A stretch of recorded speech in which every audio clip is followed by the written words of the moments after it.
What if the change you've been hoping for doesn't begin with an answer? What if it starts with a question?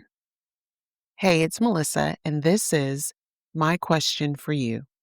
This podcast is built on one simple idea. Sometimes all it takes is a single question to help you slow down, reflect, and realign with God. And here's the thing, the questions that shape us most aren't always the ones with quick answers.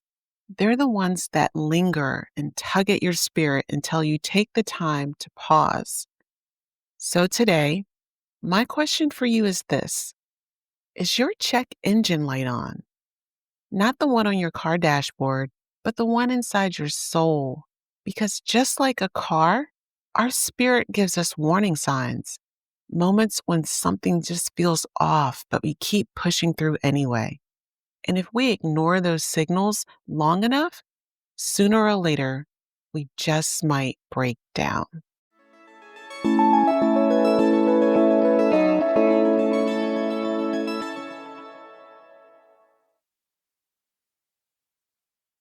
Recently, God placed an image on my heart, not a dramatic story, just a picture I'm sure we can all relate to. You're driving, everything's going fine, and then a tiny light flickers on the dashboard.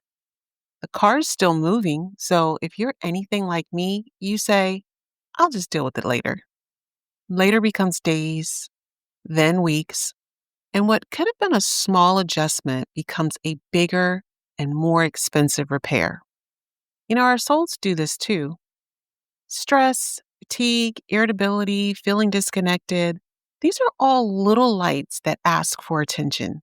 It's as if loving arms are waving us to the shoulder of the road to just take time to rest and reset. I don't share this as a my big breakdown story. I share it because it's all of us.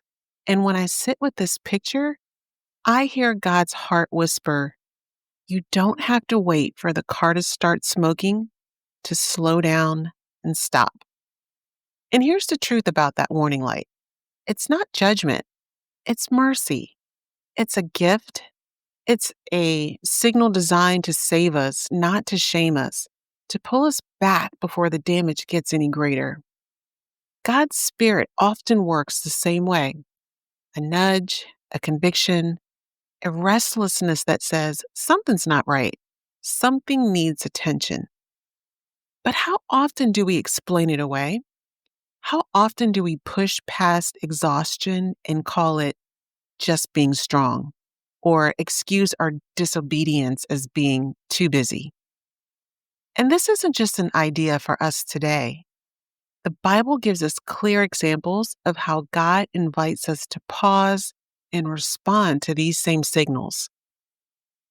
In Luke 10, we meet Mary and Martha. Martha is distracted. She's stressed and working hard to serve. She has Jesus in her house. She wants to impress him. She wants everything to be perfect and everything to be just right. She's doing all the good things, but she's missing the most important thing. And Jesus gently says to her, Martha, Martha, you are worried and upset about many things, but few things are needed, or indeed only one. Mary has chosen what is better, and it will not be taken away from her. That's from Luke chapter 10, verses 41 and 42. That was Martha's check engine light. Her worry and distraction were signals. God's way of saying, slow down, realign, and come back to me. But if we're honest, it's not just Martha. Look at Jesus' own rhythm.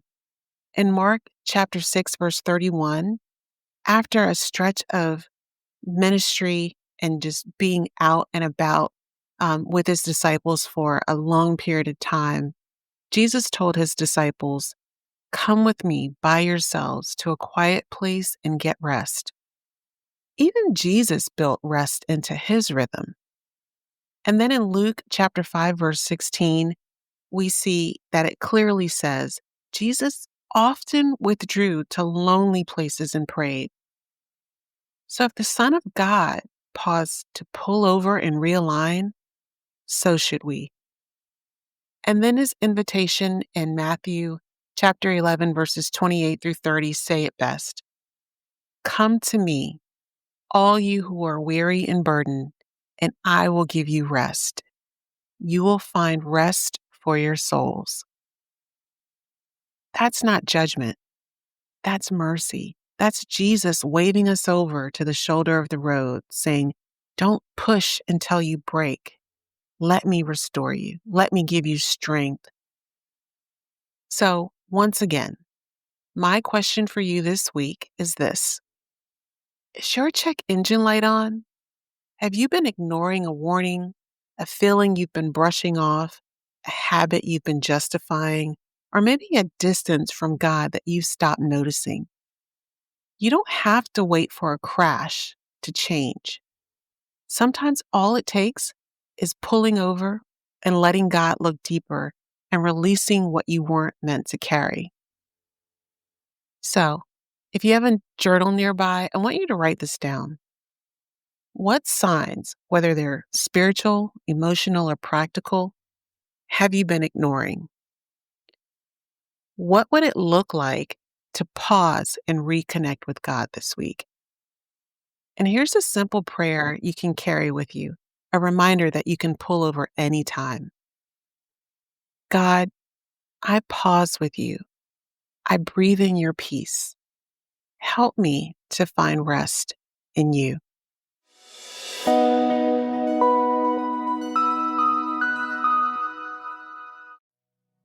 Next week, I'll bring you another question, one that invites you even closer to God's heart. But for now, I want you to just pause, reflect, listen. Don't rush past the nudge.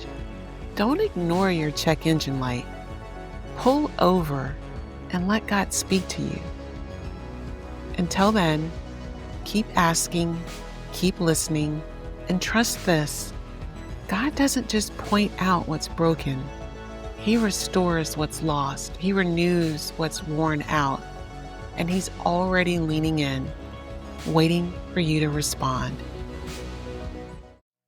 Before you go, if you'd like to take this week's question deeper, download my free reflection guide at myquestionforyou.com. It's a simple way to pause, journal, and invite God into your week. And when you download it, you'll also join my mailing list where you'll receive my weekly email series called This Week's Question, A Quiet Invitation. It's a short weekly encouragement that I send out by email. So if today's episode spoke to you, head on over to myquestionforyou.com or just send me a quick DM and I'll send you the guide, giving you encouragement for your spirit and wisdom for your walk.